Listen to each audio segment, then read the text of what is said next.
Сям'і Александры і Галіны Лукашенко ўспаўняецца паўстагоддзя. 50 гадоў таму малады і амбітны Лукашенко пашлюбіўся не з простую вясковую дзяўчынаю Галяй, а з дачкою намесніцы дырэктара школы, дзе вучыўся. Як толькі стаў прэзідэнтам, так адразу Галю пакінуў.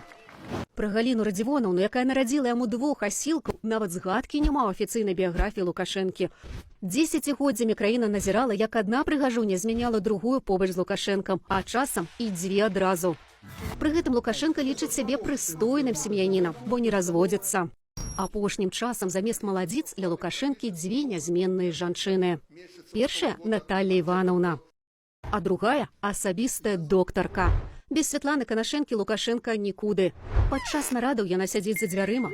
Падчас імпрэзаў заўсёды побач. І кавуны збірае, і дровы коле, і за сталом кампанію складзе. Падчас замежных ваяжаў абавязкова разам.